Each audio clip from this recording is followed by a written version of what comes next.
મહત્વપૂર્ણ સમાચાર કરીશું તેના ઉપર નજર જે સમાચાર હાલમાં મળી રહ્યા છે ગીર ઉપરવાસમાં ભારે વરસાદને કારણે માળિયા હાટીનાનો ભાખરવડ ડેમ છે કે જેમાં પાણીની આવક વધી છે। ભાખરવડ ડેમના દ્રશ્યો છે કે જેની અંદર પાણીની આવક વધતા જોવા મળી છે। માંગરોળ પંથકમાં નોડી નદીમાં પણ પૂરની સ્થિતિ સર્જાઈ છે। નોડી નદીમાં પણ પૂરની સ્થિતિ સર્જાઈ છે। ઉસા લાગડ બગસરા ઘેડ સહિતના ગામો છે કે જે સંપર્ક વિહોણા થયા છે। ગીરના ઉપરવાસમાં ભારે વરસાદને પગલે માળિયા હાટીનાનો ભાખરવડ ડેમ કે જેમાં પાણીની આવક વધી।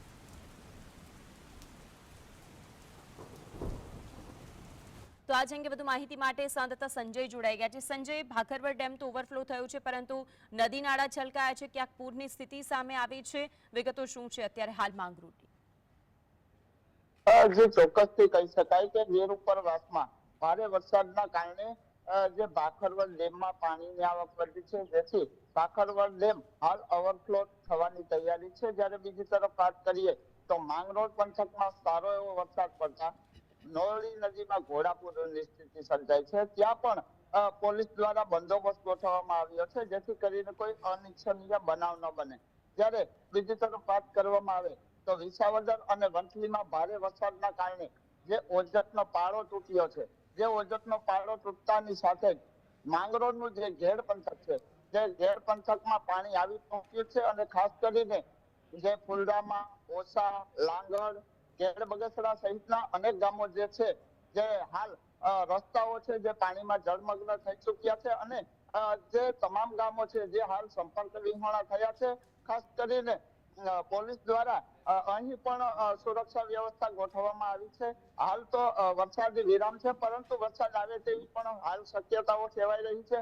હજુ પણ વરસાદ વધશે તો પરિસ્થિતિ હજુ પણ ખરાબ થાય તેવી શક્યતાઓ સેવાઈ રહી છે। જી સંજય, ઘેડ પંથક એવું છે કે જેમાં દર વર્ષે આ જ પરિસ્થિતિ સર્જાતી હોય છે। અહીંના ગામના લોકોની એક જ વાત હોય છે કે દર વર્ષે જ્યારે ચોમાસું આવે ત્યારે તેમના માથે મુસીબત સર્જાય। આ ગામના લોકો સંપર્ક વિહોણા થયા છે, તેમના માટે દર વર્ષની જેમ શું કોઈ વ્યવસ્થા કરાઈ છે ખરા? આ સિવાય ઉસા, લાગડ, ઘેડ આ ત્રણેય ગામો એવા છે કે જ્યાં પરિસ્થિતિ બદતર છે।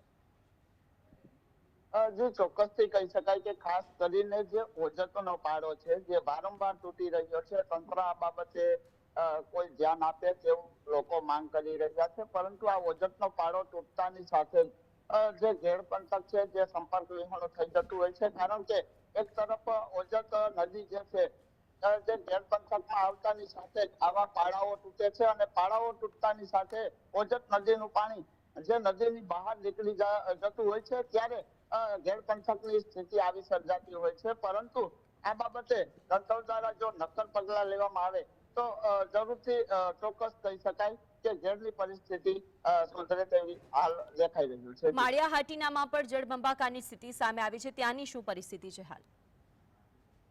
જે ચોક્કસથી કહી શકાય કે જે ગીર ઉપરવાસમાં ભારે વરસાદ પડી રહ્યો છે, મેઘલ નદી બે કાંઠે થઈ છે અને ખાસ કરીને જે ભાખરવડ ડેમમાં પાણીની આવક વધુ જોવા મળી રહી છે। હાલ ભાખરવડ ડેમમાં ઓવરફ્લો થવાની શક્યતાઓ છે। ત્યારે જો માળિયા હાટીનાની વાત કરીએ તો માળિયા હાટીના શહેરની અંદર કે જે જ્યાં જ્યાં પાણી નિકાલની વ્યવસ્થા હતી તે સરપંચ દ્વારા જે હાલ જેસીબી મંગાવી અને પાણી નિકાલની વ્યવસ્થા માટે જેસીબી હાલ શરૂ કરવામાં આવ્યું છે। સંજય, આપ જોડાને વિગતો જણાવી તે બદલ આપનો આભાર। તો જૂનાગઢથી જે રીતે પરિસ્થિતિ સામે આવી છે, માંગરોળની અંદર જે પરિસ્થિતિ છે, નોડી નદી છે કે જેમાં પૂરની સ્થિતિનું નિર્માણ થયું છે, ભાખરવડ ડેમ છે કે જેમાં વધુ પાણીની આવક થઈ છે, પરંતુ આ બધી પરિસ્થિતિની વચ્ચે જૂનાગઢ સમગ્ર શહેરની અંદર ભારે જ વરસાદ, તો અલગ અલગ વિસ્તારોની અંદર પણ જળબંબાકારની સ્થિતિ સામે